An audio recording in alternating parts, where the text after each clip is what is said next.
विज्ञान के सेशन में आप लोगों का स्वागत है। जीवन की मौलिक इकाई, यह हमारा चैप्टर चल रहा है और आज जो हम बात करने जा रहे हैं, जो हमने पहले जहां छोड़ी थी उसी को आगे लेकर चल रहे हैं कि सजीव किससे बने होते हैं। तो ये हमें पता चल गया कि जो हमारे सजीव है या अगर हम भी सजीव हैं तो ये जो सजीव है इनका जो शरीर है वो छोटे छोटे कोशिकाओं से बना होता है और उनका हमने नाम दिया कोशिका। अब ये कोशिका के बारे में हम आज के सेशन में और आगे समझते हैं। तो चलिए अपना चैप्टर खोलते हैं और आगे क्या हमें समझना है उसको देखते हैं।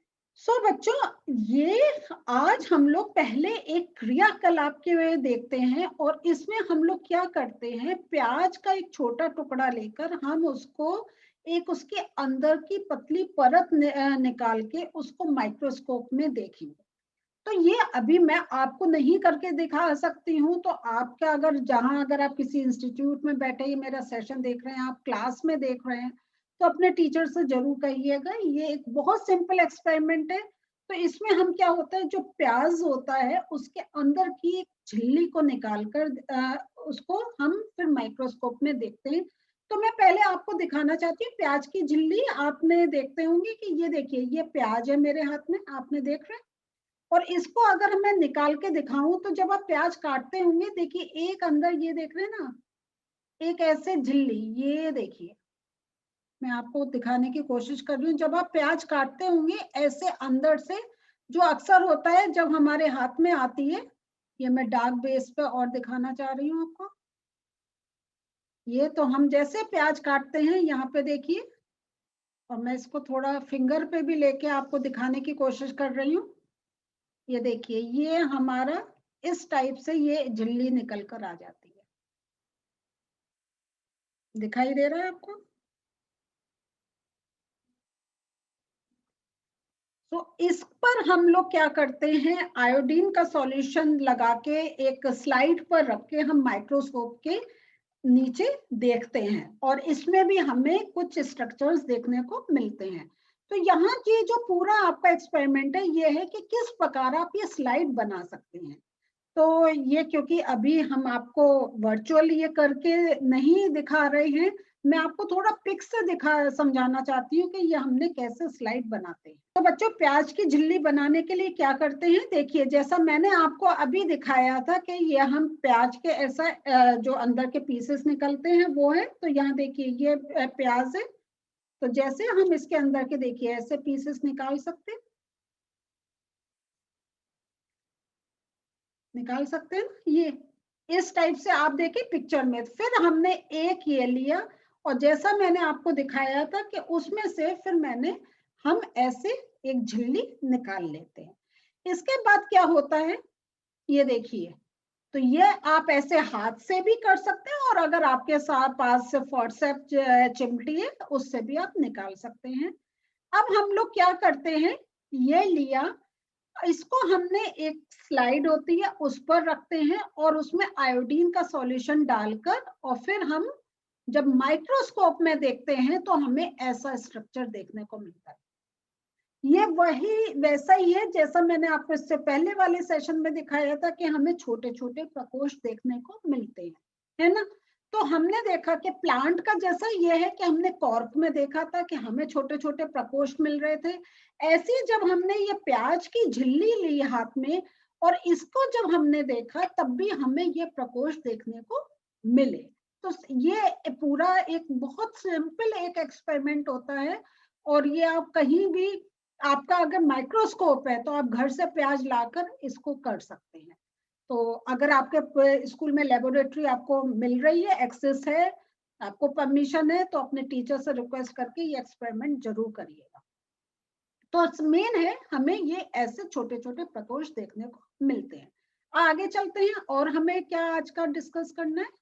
यहाँ पे और ये देखें, ये माइक्रोस्कोप है। तो थोड़ा आगे चलने से पहले मैं आपको बता देती हूँ कि ये क्या होता है। माइक्रोस्कोप में हमें दो लेंस होते हैं। ये होता है नेत्रिका लेंस, जो हम आई लेंस भी कहते हैं, जिससे हम देखते हैं। और यहाँ पे ये होता है अभिदृश्यक लेंस, जो ऑब्जेक्टिव लेंस होता है कि जो ऑब्जेक्ट जिसको हमें देखना है उसके पास होता है, और ये क्लिप होती है जो हम स्लाइड लगाते हैं, वो हम क्लिप से उसको एक रोक देते हैं कि वो हिले नहीं, और जो हम देखना चाहते हैं, जिस पोजीशन पे देखना चाहते हैं, हम देख सकें। फिर यहाँ पे हमारा ये सारा ये जो आप देखें, दो ये स्क्रूज होते हैं जिससे हम एडजस्ट करते हैं कि हमें जो एक प्रॉपर जो लेंथ रखनी है, जिससे हमें जो स्ट्रक्चर देखना है वो क्लियर दिखाई दे। तो ये समझ लीजिए जैसे चश्मा होता है, तो जब आप चश्मा बनवाने जाते हैं तो वो अलग अलग लेंस रख के आप चेक करते हैं कि कहाँ आपको क्लियर एक चीज दिखाई दे रही है। और फिर यहाँ पे ये नीचे एक दर्पण होता है जो लाइट से उससे हम एडजस्ट करते हैं, हमें क्योंकि एक लाइट चाहिए होती है जिससे हमें पूरा स्ट्रक्चर क्लियर दिखाई दे। तो इस प्रकार ये पूरा एक सूर्यदर्शी होता है। तो जिसका, और ये सबसे पहले रॉबर्ट हुक ने ही अपना, हमने जैसे करा था स्वनिर्मित सूर्यदर्शी से उन्होंने कॉर्क की संरचना को देखा था। तो यहाँ पे इस प्रकार जब हम प्याज का एक स्लाइड वो झिल्ली का रखते हैं, तो हमें जैसा मैंने आपको स्ट्रक्चर दिखाया, तो यहाँ देखिए हमें इस प्रकार से एक संरचना देखने को मिलती है, और हमें सेंटर में कुछ स्पॉट्स भी मिलते हैं। वो आगे चल के उसका नाम केंद्रक दिया गया, लेकिन वो क्योंकि ये तो आपका जब पूरी रिसर्च हो गई है उसके बाद आपका चैप्टर बना है, तो ये पूरे नाम आ रहे हैं, लेकिन केंद्रक क्या होता है ये सब अभी आप घबराइए नहीं, हम इस चैप्टर में ही पूरा इनके बारे में समझेंगे। तो यहाँ पे जब हम देखते हैं तो ये जो स्ट्रक्चर होता है इसको हम कागज पर एक कहें, ये हम आराम से ये स्ट्रक्चर अपने पेपर पेंसिल पर बना सकते हैं, मतलब पेंसिल से पेपर पर। ठीक है, सो ये हमने देखा, ये प्याज की झिल्ली की कोशिकाएं हमने देखी। अब हमने ये देख क्या है, विभिन्न आकार वाली प्याज की झिल्लियों में से अस्थायी स्लाइड बनाएंगे, और हम देखते हैं कि ये जो है ये हमें एक स्ट्रक्चर ऐसे देखने को मिलते हैं। तो ये पता चल गया कि वाकई जो एक जीव है उनके अंदर ये स्ट्रक्चर है, और जब इसको और ध्यान से देखा गया तो देखा इसके अंदर खाली ये कोष्ठक नहीं है, जैसे जैसे और माइक्रोस्कोप डेवलप हुए उनका कहें वो, और हम उनको लेंसेस इतने स्ट्रॉन्ग बने कि छोटे से छोटा अगर हम स्ट्रक्चर देखें तो हमें इन जो एक हमें कोष्ठक दिखाई दे रहे थे उनके अंदर भी बहुत सी संरचना देखने को मिली। तो वो क्या है, वो अभी हमारा थोड़ा सा और एक दो सेशंस में हम इनको और क्लियर समझते जाएंगे। तो बच्चों आगे चलने से पहले मैं आपको थोड़ा सा ये यहाँ का जो एक्स्ट्रा इंफॉर्मेशन है वो आपके साथ डिस्कस करना चाहती हूँ कि जो कोशिका का सबसे पहले पता, जैसा हम जानते हैं रॉबर्ट हुक ने 1665 में किया था।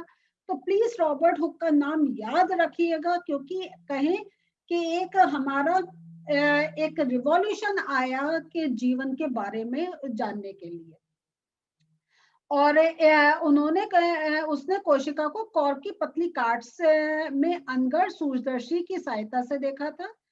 और फिर उसके बाद क्या हुआ, रॉबर्ट हुक के बाद ल्यूएनहॉक का नाम आता है, जिन्होंने 1674 में, तो देखिए जब एक बेस मिल जाता तो उस पर और रिसर्च चलती है, उन्होंने उन्नत सूक्ष्मदर्शी से तालाब के जल में स्वतंत्र रूप से जीवित कोशिकाओं का पता लगाया।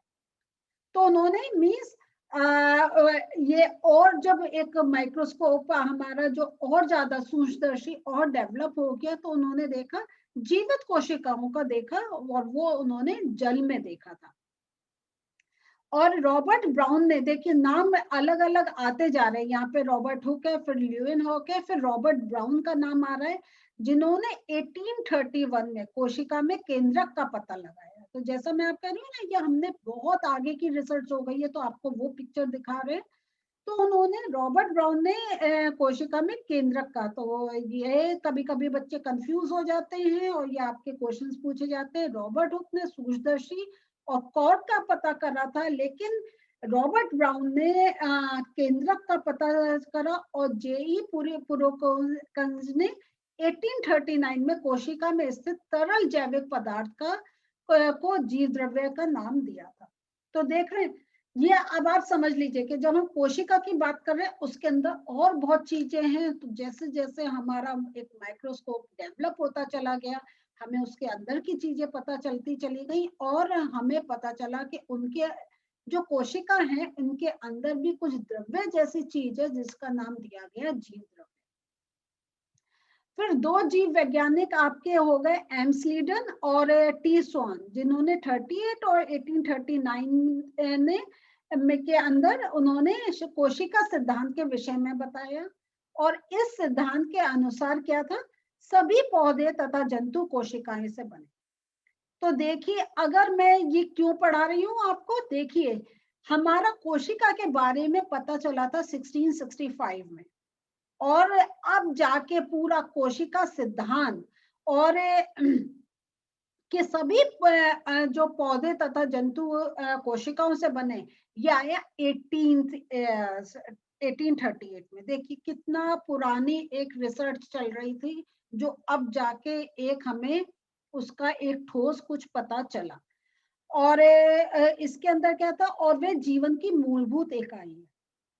तो 16 से हम देखें तो 1600 ईयर में जो चल रहा था वो 1800 में जाके पता चला कि जो हमारे जीवन की मूलभूत इकाई है वो है सेल। और जो आज हम उसको एक साथ पढ़ रहे हैं, तो लेकिन शायद देखे कितनी तगड़ी रिसर्च हुई। फिर विर्चो ने 1855 में क्या करा, कोशिका सिद्धांत को और आगे बढ़ाया और उन्होंने ये भी बताया कि कोशिकाएं पूर्ववर्ती कोशिकाओं से बनी होती।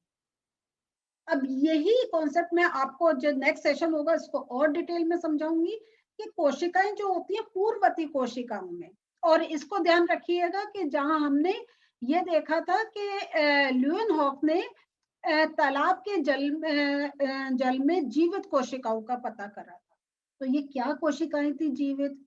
और जब हम यहाँ पे बात कर रहे हैं कि उन्होंने ये करा, एक चीज पता ये जो करी कि जो कोशिकाएं बनती है वो पूर्ववर्ती कोशिकाएं, मीन्स पहले एक कोशिका बनती है फिर से और आगे कोशिकाएं बनती है। ये क्या प्रोसेस होता है इसको हम समझे, कोई बात नहीं।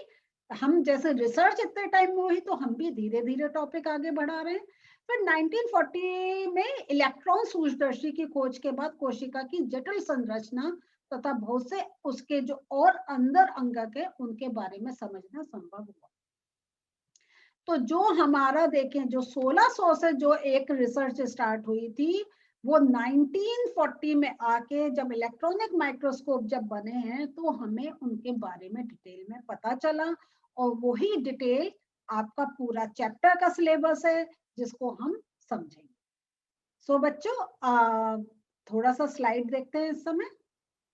तो यहाँ पे ये मैं आपका बुक में बता रखा है, इसको मैं थोड़ा शॉर्ट में करके बता रही हूँ क्योंकि आपको कुछ चीजें आपकी जो जब इसको बताया गया काफी चीजें रिपीट हुई हैं। तो यहाँ पे जैसा हमने कहा है कि अभी जो एक चीज समझी थी कि हमारा कि जो एक कोशिका जो है वो पहले पूर्व कोशिका से बनी होती है। तो इसका अर्थ है कि हमारे जो जीव होते हैं वो हमें दो प्रकार से मिलते हैं, एक कोशिक जीव और बहुकोशिक जीव। तो हमारे आसपास के सभी जीव कोशिकाओं से बने होते हैं, ये हमने देख लिया। और कुछ जीव एक कोशिक होते हैं और कुछ जीव बहुकोशिक होते हैं। एक कोशिक के हमारे उदाहरण है जैसे अमीबा, पैरामीशियम, बैक्टीरिया। और बहुकोशिक जीव के आगे कवक, पादप, जंतु आदि। अब ये जो हमने जैसा अभी ल्यूएनहॉफ का देखा था कि उन्होंने एक जल में उन्होंने एक जीवित वैसी कोशिकाओं को देखा था। तो ये एक कोशिकीय जीव जो उस समय जल में थे इनको देखा था। तो जो अमीबा है, तो हम अभी जब एक कोशिक और बहुकोशिक के बारे में और डिटेल में जब आगे मैं नेक्स्ट सेशन में डिस्कस करूंगी तब आपको और ये क्लियर होगा। लेकिन अमीबा क्या है कि हमने अभी जो आपको ये प्याज का झिल्ली का दिखाया था ना, उसमें हमें क्या था, एक मिनट में आपको बैक कर दिखाती हूँ। ये देखिए, तो यहाँ पे ये क्या है, ये बहुकोशिक है कि देखिए एक ये आपको कोशिका मिल रही है, एक ये, एक ये, एक ये, आपको कितनी कोशिकाएं देखने को मिल रही है। लेकिन जो एक कोशिक की बात मैं कर रही हूँ तो ये समझ लीजिए कि बस ये जो है ये एक जीव। तो जो एक कोशिक है मीन्स जो हमें ये अभी हमने ये पता कर लिया कि सेंटर में जो होता है न्यूक्लियस होता है, आपको तो काफी रिसर्च के बाद ये चीज पता चली थी, लेकिन हमें तो अब मालूम है। तो ये एक पूरा मतलब मीन्स आपको ये जो अगर एक सेल लीजिए, ये एक जीव, और यहाँ जब हम ये प्याज की झिल्ली की बात कर रहे हैं तो ये तो बहुकोशिक है, इसमें अनेकों, अगर जैसा मैंने आपको इतना सा पीस दिखाया, आपको हजारों उसमें कोशिकाएं मिलेंगी, लेकिन ये हो गए हमारे एक कोशिक। तो अमीबा है तो समझ लीजिए एक ये सेल है, पैरामीशियम एक से ये सेल है, और ये सब क्या है, ये जल में ही होते हैं, इसलिए जब जल का एनालिसिस करा गया माइक्रोस्कोप के अंदर, तो हाँ वो जो एक एक कोशिक मिले वो हमें अमीबा, पैरामीशियम, बैक्टीरिया, ऐसे और बहुत से हैं जिनको हम इंग्लिश में यूनिसेलुलर ऑर्गेनिज्म भी बोलते हैं, और बहुकोशिक को हम मल्टी सेलुलर। तो हम जो है वो मल्टी सेलुलर है, आपको जितने जीव जंतु आंखों से दिखाई दे रहे हैं सारे मल्टी सेलुलर है, मीन्स बहुकोशिक जीव। तो बच्चों अब हम लोग धीरे धीरे जा रहे हैं कहाँ के सेल के बारे में डिटेल में समझने के लिए, लेकिन आज जो आपने देखा वो देखा एक कोशिक और बहुकोशिक जीव होते हैं, और कैसे इतनी लंबी रिसर्च के बाद हमें ये चीजें देखने को समझने को मिली है। तो चैप्टर बहुत इंटरेस्टिंग होने वाला है, इसको समझने के लिए आपको नेक्स्ट सेशन अटेंड करना पड़ेगा। मिलते हैं फिर से, बाय।